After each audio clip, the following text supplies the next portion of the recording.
waye kaze wowe ugize amahirwe yo kuboneka kuri Kebuka Iburyo TV. Ndakubwira ngo Imana ikurebe neza kandi Imana ikwishimire.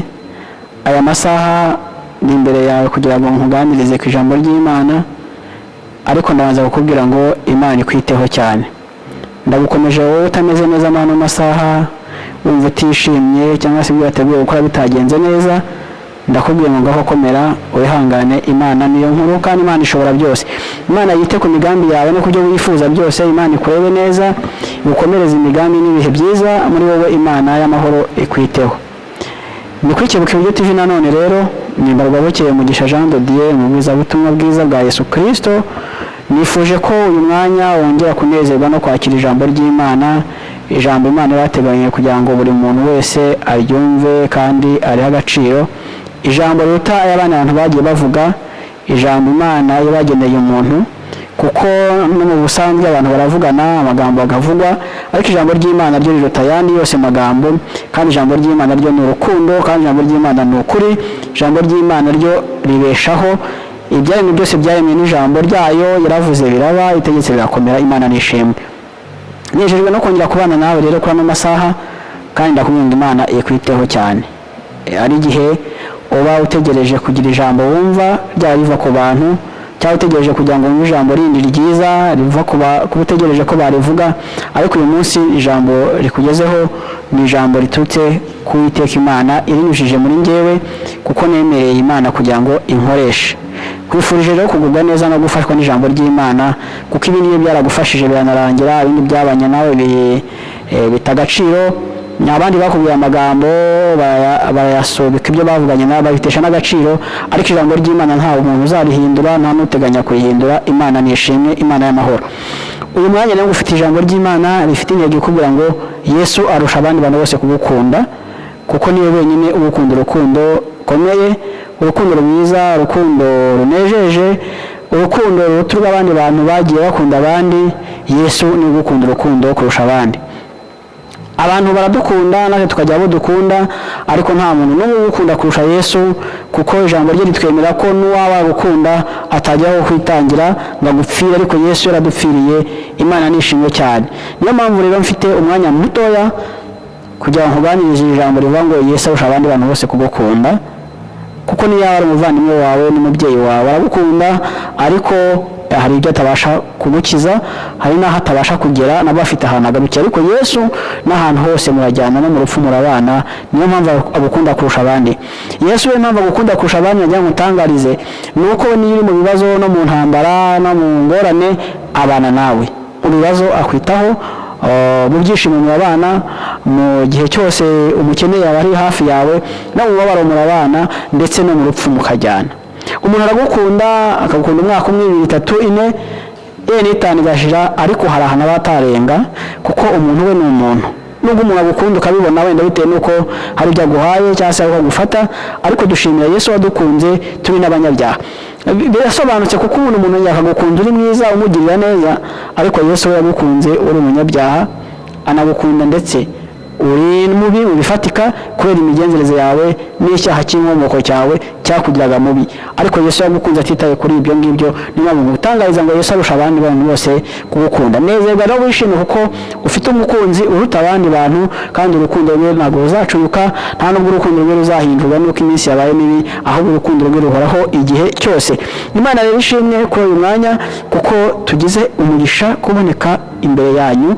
Bakunzi ba Kebuka Iburyo TV, ndababwira ngo mukomeze kubana natwe no kudushyigikira kwamamaza ubwami bw'Imana.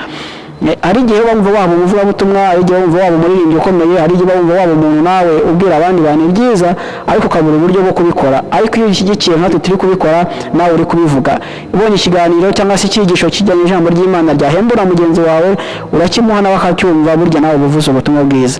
Kuko ubutumwa bwiza si uko twicara hano ngo tubwirize, si uko bose bajya mu rusengero ngo babwirize, ahubwo ubutumwa bwiza bwa Yesu Kristo niyo weza imbuto zikwiriye abihannye, niyo ukoze ibyo gukiranuka, niyo ufashije umuntu ubabaye, niyo ugenze mu nzira zawe nziza, ndetse ukanafasha abandi bantu kukwamamaza umwami Yesu Kristo, nawe ubuvuze ubutumwa bwiza. Imana ikurebe neza. Ijambo nakuvuga ngo rifite intego ivuga ngo Yesu aragukunda kurusha abandi. Nagira ngo utangarize ko urukundo rukomeye Yesu yadukunze rwagaragajwe n'ikimenyetso kimwe cyo kudupfira, ryarangiza agasuzugurwa, yarangiza agatukwa, ndetse natwe ubwacu yapfiriye ntitwumwubahe, ntitumuhe agaciro, ariko nkagira ngo nkubwire ngo numara kumenya ko Yesu agukunda kurusha abantu bose, uhereye uyu munsi n'indi minsi yose uzabaho ujye uha Yesu agaciro, kandi nta kindi kizagaragaza ko uha Yesu agaciro nuko uzagendera mu by'inzira nziza n'ingeso nziza no kubana n'abantu bose amahoro, niho umuntu azabona yuko ufite Yesu muri wowe. Yesu rero ni umwami wacu mwiza, ni urukundo muri twebwe, ni ubuzima kuri twebwe, ni ubutunzi, kuko ufite Yesu ufite byose, kuko ufite Yesu atari uwumvanya abandi, atari n'abasomye mu bitabo, ufite ikintu cy'agaciro gikomeye kuko uziranye n'umukunzi wagukunze kurusha abandi. Turi bukoresha ijambo ry'Imana turi busange muri Yesaya igice cya 53 umurongo wa 4 wonyine, nubwo hari n'imirongo myinshi ivuga ku rukundo rwa Yesu, ariko ndashaka dusomere umurongo wa 4 wonyine uvuga uti: ni ukuri intimba zacu nizo yishyizeho, imibabaro yacu niyo yikoreye, ariko twebweho twamutekereje nk'uwakubiswe n'Imana, agacumitwa nayo, agahetamishwa n'imibabaro, Imana iturengere. Niko twe tumutekereza, nubwo imibabaro yiciyemo kuko n'intambara akazicamo n'ibibazo, kuko ni nayo mpamvu adutabara akanaturengera, nuko nawe azi ukuntu tugeragezwa, azi n'ukuntu intambara zimeze, ndetse azi n'ibibazo byacu byose, kuko ari Yesu Kristo dukunda. Urukundo umuntu yagukunda nibyo yashatse kuvuga ko umuntu yagukunda kuko akanabigaragaza, ari ikintu cyaje kuntangaza. Umukundana n'umuntu, ariko iyo ugeze mu gihe cyo kuba ugiye gufungwa ntabwo mwaza nka gufungirwe. Iyo urwaye nta kurwarira, nta nubwo musimburana, nta nubwo ibibazo byawe bihita bibibye, nubwo yabyiyakiraho akumva akubabarira kugirira impuhwe, ariko ndabizi neza ko urukundo Yesu adukunda rurusha abandi bantu bose badukunda. Imana nishimiye cyane rero kuko ugize amahirwe n'umugisha wo kumvira ijambo ry'Imana, ukongera ugasobanukirwa ugukunda kurusha abandi ni Yesu Kristo. Wirebe ibyo abandi bantu gukunda cyangwa abantu bakwanze, banzure Yesu nimba gukunda, kuko ubundi umuntu ukwanze n'ubundi ntaruzi imyaka azamara gukunda, hashobora no kuba yanapfa. Hari ijambo rindi turi buze gusoma riri muri Matayo 26:29, ni cya gihe Yesu yari kumwe n'abigishwa be atangiye kubasezera, ari kubaha igaburo ryera cyangwa se ari kubaha umutsima. Yarababwiye ngo ndirahiye yuko ntazongera kunywa cyangwa kurya ntari kumwe n'itorero ryanjye, cyangwa se ntabonanye namwe umunsi tuzaba turi muri paradizo y'Imana. Natekereje kuri icyo kintu cyangwa ntabwo nzongera kunywa no kurya. Mu buzima budutunze kuri isi, abantu batunzwe nuko barya bakananywa. Noneho Yesu yaravuze ngo ntabwo nzongera kunywa no kurya ntabanje kubonana n'umuntu wanjye cyangwa se itorero ryanjye. Ibi bisobanuye urukundo ruruta rw'abandi bantu, kuko umuntu aragukunda n'umunsi wapfuye akarya, umuntu aragukunda n'umunsi wapfuye akanywa. Ariko Yesu yaravuze ngo kubera umubabaro n'ubwitange mfite, ubwo ngiye kwa Data nzongera kurya no kunywa ari uko nabanye n'itorero ryanjye. Niyo mpamvu nshatse kuvuga ngo Yesu arusha abandi kugukunda, kuko no mu minsi yose ibaho ategereje kuzarya yakubonye. Abantu bo bararya no ku munsi wo gushyingura usigaye ubona nk'ibirori, abantu bagarwanira kurya no kunywa, ndetse hari n'ababa baje kurya gusa kubera ko babonye ari hapfuye umuntu ufite amafaranga, bati ari ahantu basi tuzajya kuharya. Bisobanura ngo umuntu yaba agukunda gute umara gupfa akarya. Ndiyo bari kumwihanganira ati akira amazi ubanze unywe, akira akajisi unywe, bakamujyana muri resitora bakamuha ibiryo, kuko umubiri w'umuntu we utunzwe n'uko arya. Ariko Yesu yaravuze ngo ntabwo nzongera kurya no kunywa ntarabona umugeni nakoye. Bisobanura ngo rero agukunze kurusha abandi bose, agukunze urukundo rutameze nk'urw'abantu. Niyo ndi kubisobanura gutya, ndashaka kukumenyesha ko wenda ushobora kuba utari waha agaciro urupfu yapfuye bitewe n'uko utari wanamwakira. Ariko tekereza ngo iyo ugenda ugendana nande, iyo uryamye ninde ukurindira uburinzi, ese iyo urwaye ninde ugukiza, ese intambara zose zibaho ninde uzikurwanirira, amahoro mu mutima uyakura kuri nde, ibyo byishimo ufite uyu munsi ubikura kuri nde, kukuramuka ubikura kuri nde, ni kuri Yesu wenyine ugukunda, wa wundi wakwitangiye kuruta uko abandi bantu bose bagira gute bakwitangira. Turamushimira rero urukundo yadukunze, kandi ikintu kizagaragaza ko tumushimira urukundo yadukunze ni uko tuzarushaho kubana n'abantu bose amahoro, tukagendera mu nzira ze, tugakora ibyo gukiranuka, ikarushaho kubana natwe, kuko Yesu Kristo ni uwaje gupfira abanyabyaha kugira ngo bahinduke abakiranutsi bazabane nawe bimana ingoma na Kristo. Rero tuzimana ingoma n'umukunzi wacu ari udukunda kurusha abandi. Nkuko nabivuze ngo muri Yesaya yavuze ngo ni ukuri intimba zacu agahinda kacu n'imibabaro yacu nibyo yishyizeho ubwe, arabyirengera, yemera kubizira. Nagira ngo utangarize yuko nta wundi muntu wakemera kwitangira igihe uri mu bibazo. Muba muri kugendana n'umugore n'umugabo mwarasezeranye kuzabana akaramata, ariko habaye ikibazo gituma amategeko agukurikirana, baraza bangorekura bakakujyana. Ntabwo bajyana umugore igihe bashaka umugabo, ntabwo bajyana umugabo igihe haregwa umugore.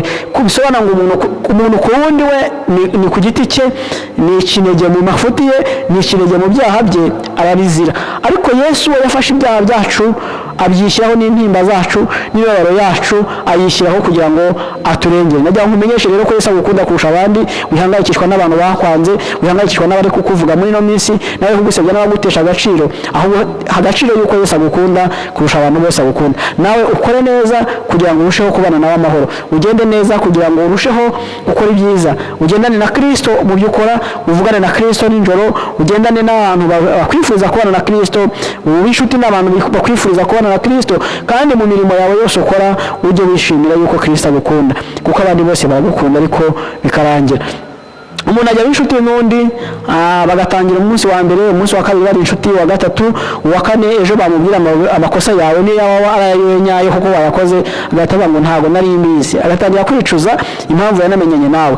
Ariko Yesu we kuva kera kose yagukunze urukundo rutuma aticuza kuri mubi, kuri umunyabyaha. Aracyagukunda rero, aracyagufitiye impuhwe n'imbabazi, ndetse ateze amaboko kugira ngo nawe ngwino wisigara.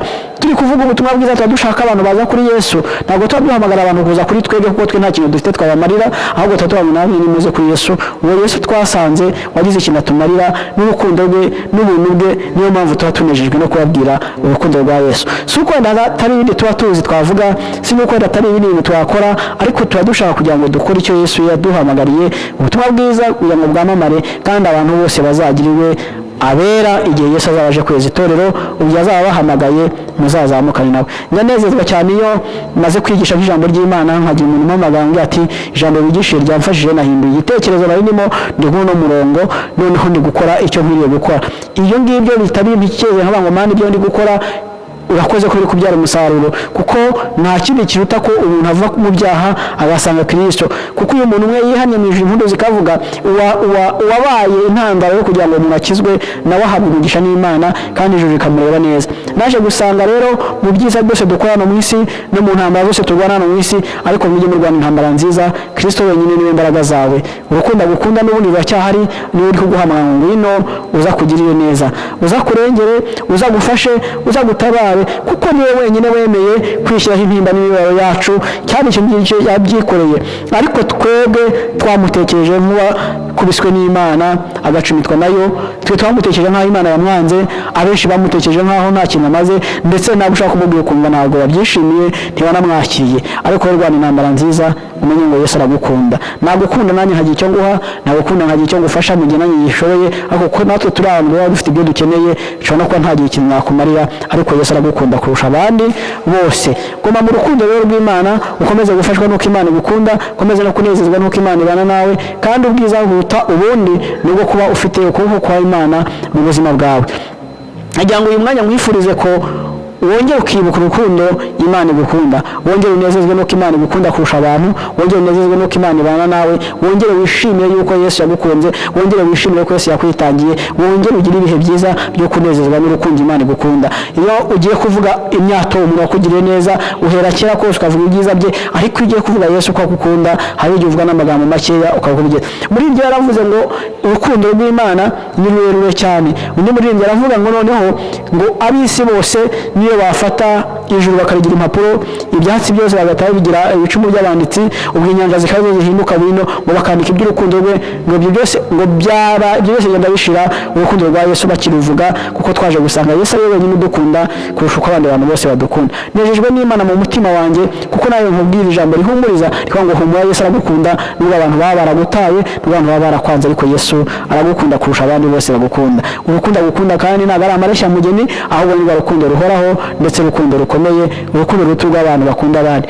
Nejejwe n'Imana mu mutima nanone ko wumvise iri jambo ry'Imana kandi urihaye agaciro n'ikimenyimenyi, ukaba nawe ufashe umurongo wo kongera kumva unejejwe n'uko Imana igukunda, uva mu gahinda, va mu ntimba, va mu kwinyoza no gusuza umutima ngo abantu barakwanze, kuko n'ubundi ni abantu, ariko Yesu aragukunda kurusha abandi bose, niyo mpamvu ugomba kunezezwa n'urukundo rwe. Ndagushimiye rero umwanya wafashe kugira ngo wumve ijambo ry'Imana, kandi nanjye ndagushimiye kuko wongeye gukora icyo ukwiriye gukora mu mwanya wawe, ukaba ufashe intego yo kuvuga ngo reka nihangane mu mibabaro yanjye no mu ntambara zanjye, maze gusobanukirwa ko hari unkunda kurusha abandi.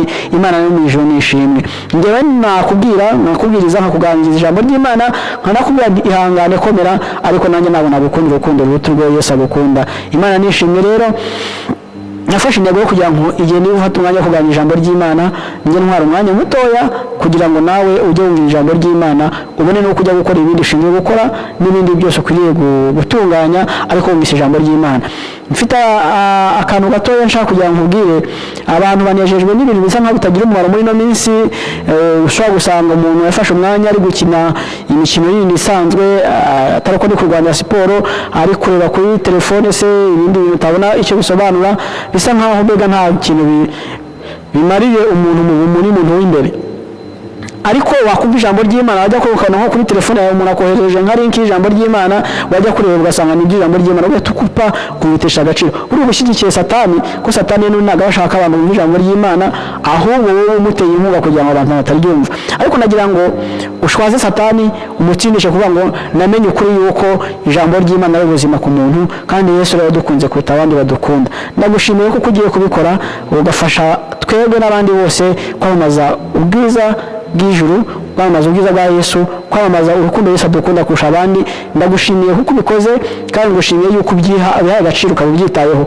Ntuzongere kumva utesheje agaciro ijambo ry'Imana, kuko ijambo niryo ryakuremye, ijambo niryo ryakubeshejeho, naryo rituma mu gitondo ubyuka ukumva umeze neza. Imana y'amahoro nishimwe rero, nari ndimo nkubwira yuko Yesu arusha abandi bantu bose kudukunda, nubwo yaba ari umuvandimwe wawe, nubwo yaba ari umubyeyi wawe, ariko Yesu ni ugukunda kurusha abandi. Reka ngusengere wowe wumvise ijambo ry'Imana, ugafata umwanzuro wo gukomeza kugendana na Yesu, ugafata umwanzuro wo kuvuga ngo nari mbabajwe nuko abantu banyanze, ariko ukaba wongeye gufasha umwanzuro wo kuvuga ngo menye ko Yesu ankunda kurusha abandi. Reka ngusengere wongere ubone imbaraga zo gukunda Imana no kugendana nayo no gukunda abantu bayo, ndetse no gukora ibyiza no gukiranuka. Ndagushimiye Kristo mwiza kuko uri umwami, tugushimiye urukundo rwawe rutameze nk'urw'abantu, kuko watwitangira dupfira kandi turi babi, kandi nta muntu wabikora, ndetse n'uwagerageza kubikora yabikorera umwiza, ariko twe turi babi.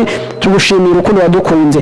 Umwana w'umuntu ahora afite intege nkeya, kuko hano muri ino si dufite intambara n'ibigeragezo, ariko turasenze mu izina rya Yesu Kristo kugira ngo urengere umwana w'umuntu wifuza kugendana nawe. Ambika imbaraga abagukunda, ambika imbaraga abagukurikiye, kandi buri muntu wese mwami Imana Nyiringabo ugushakana umwete n'umwongerera imbaraga. Sengeye uyu muntu wifuje kukugendera imbere yawe, sengeye uyu muntu wifuje kongera kubona imbaraga, sengeye uyu muntu kandi mwami Imana Nyiringabo wongeye kwifuza gukizwa no gukiranuka kubera ko yumvise ijambo ryawe. Amenye urukundo dukunda Kristo rutandukanye n'urw'abantu. Mwambika imbaraga umugirire neza, kandi ibintu bwawe bane nawe, neza ikomeze kubana nawe, kandi ibyo akora byose n'ibyo agambiriye umuteze imbere kuko uri Imana. Nagushimiye Kristo kuko tuguhamagaye wowe twitaba, kandi ukatugira neza kuko utandukanye n'abantu. Icyo ngukundira kurusha abandi ni uko wowe niyo umuntu bamuvuga usebyaho utabyumva, ntabwo wita ku mabwire n'ibyo abantu batuvuga, niyo byaba ari byiza, niyo byaba ari bibi, niba batubeshyera, ahubwo urukundo rwawe ruganza byose. Icyubahiro n'ubutware kuri nyuma no gupfukamira n'ibyanone n'iteka ryose. Amen.